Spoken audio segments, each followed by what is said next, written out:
Olá, gente, eu sou Isis Drummond. E eu sou Letícia Freire. Está começando o Jornalismo em Foco.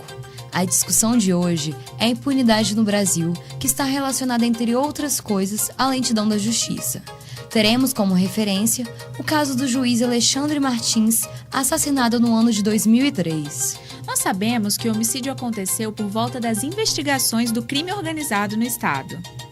Mas o que a gente não sabe é o que significa o crime organizado. Nós conversamos com o juiz Carlos Eduardo Lemos e ele nos esclareceu melhor o assunto. Crime organizado é um vício de linguagem. O crime organizado dá a sensação que é uma coisa só, que se você prender de repente uma pessoa, você acaba com aquele crime organizado, né? Não é tão simples assim. Na verdade, é um vício de linguagem porque, na verdade, nós são organizações criminosas que podem atuar em áreas absolutamente distintas.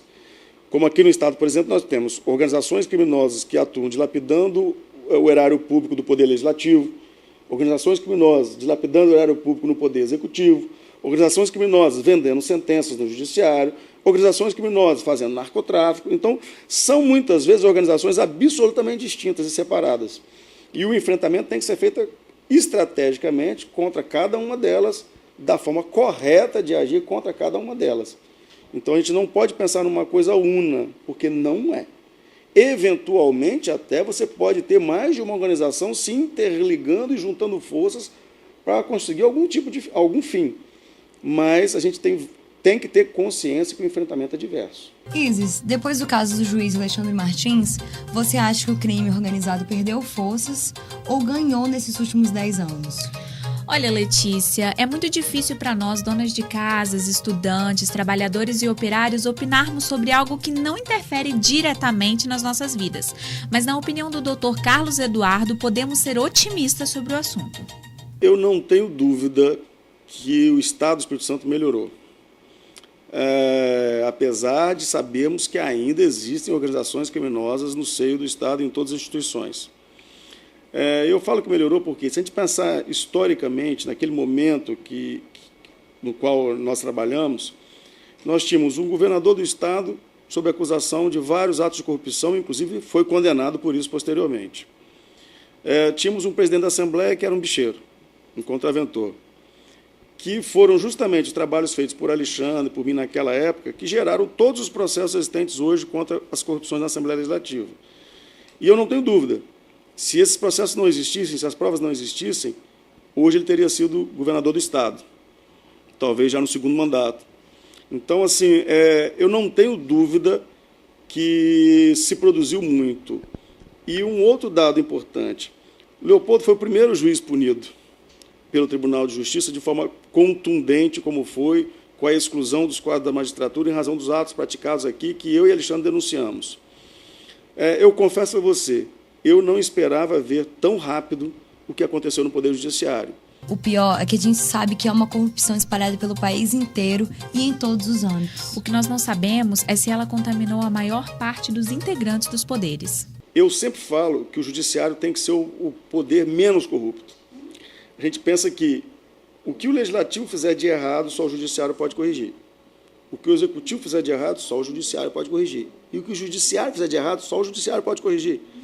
Então, se a gente tem um judiciário contaminado com corrupção, a gente vai ver que a gente não vai ter um Estado democrático de direito nunca, que a gente não vai ter segurança jurídica nunca para atuar contra a corrupção. E repito, os índices de corrupção estão menores. Agora, a crítica que eu ainda faço ao Poder Judiciário é a que eu faço a todos os órgãos também do Estado. Na minha concepção, as pessoas corruptas são um número muito pequeno de juízes corruptos. E a mesma coisa acontece nas polícias. É um número muito pequeno de corruptos. Só que esses corruptos são corajosos, destemidos, unidos. Enquanto a grande massa de juízes honestos, que são honestos, são desunidos, covardes e pensam assim, como eu já ouvi de vários colegas, não, eu sou honesto, eu não faço nada de errado, mas eu não quero me meter com nada disso aí, não. Como o caso do juiz Alexandre Martins, existiram outros casos de juízes que perderam a vida por enfrentarem crimes que estão camuflados na sociedade. Mas não se pode exigir que uma pessoa entre nesse tipo de carreira disposta a morrer. Quando você escolhe ser juiz, ser policial, ser promotor de justiça, ser bombeiro. Você sabe dos riscos inerentes à profissão. Então, nós temos consciência dos riscos. Agora, eu tenho que ter o direito de ter esse risco minimamente controlado pelo Estado. O Estado tem a obrigação de me dar as condições mínimas para sobreviver de forma digna com esse risco. Seria insano alguém entrar para a magistratura sabendo que vai morrer. E a gente não pode exigir isso de ninguém. Ao contrário, a gente tem que exigir que essa pessoa não morra para justamente fazer aquilo que a gente precisa que ela faça. E, infelizmente, precisou de o Alexandre morrer, de o juiz Machado, em São Paulo, morrer, que foi justamente 10 dias antes do Alexandre, foi um outro juiz de execução que morreu em São Paulo, e agora, em 2011, a doutora Patrícia, lá no Rio de Janeiro, morrer, para retomar essa discussão nacional da mudança de cultura da proteção do magistrado. Não possamos exigir, não temos que exigir que o magistrado entre disposto a morrer. Ele tem que estar disposto a trabalhar. E a trabalhar, você pode ter certeza que todos estaremos. Agora, a gente tem o direito de ter o nosso risco minimamente controlado. Perante estes e outros casos de impunidade, a sociedade alimenta o sentimento e diminui as esperanças de ver melhorias na justiça.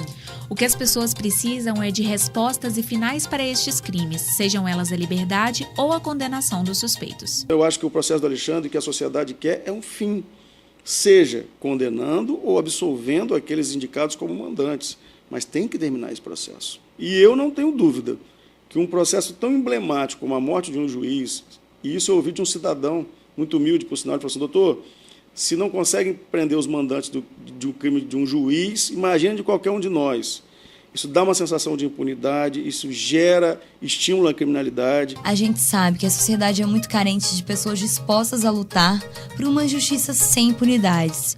Isso faz com que indivíduos que cumprem com suas obrigações se tornem supostos heróis. O caso do Alexandre poderia ser como qualquer outro, mas chocou a sociedade por este desfecho sem resposta, mesmo depois de 10 anos. Alexandre não era herói, Alexandre tinha um monte de defeito, era um jovem, com vários defeitos, como todos nós temos. Porque a gente não precisa de herói morto, muito menos de herói vivo. O juiz não tem que ser herói, o juiz tem que cumprir sua obrigação. E o que o Alexandre fazia foi meramente cumprir a obrigação dele.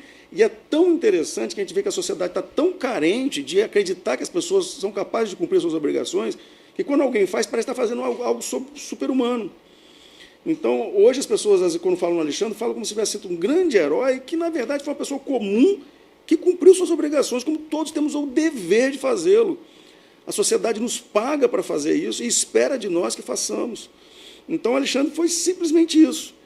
Agora, em razão dessa aura de impunidade que fica em torno do caso dele, esse tipo de homenagem é muito importante para não deixar a sociedade esquecer e cobrar que isso seja resolvido, como eu já tinha dito antes. Bom, com esse tema a gente tentou mostrar como esse e outros casos de impunidade no Brasil e no Espírito Santo ainda estão sem solução. A sociedade ainda procura respostas e espera que a possível justiça aconteça.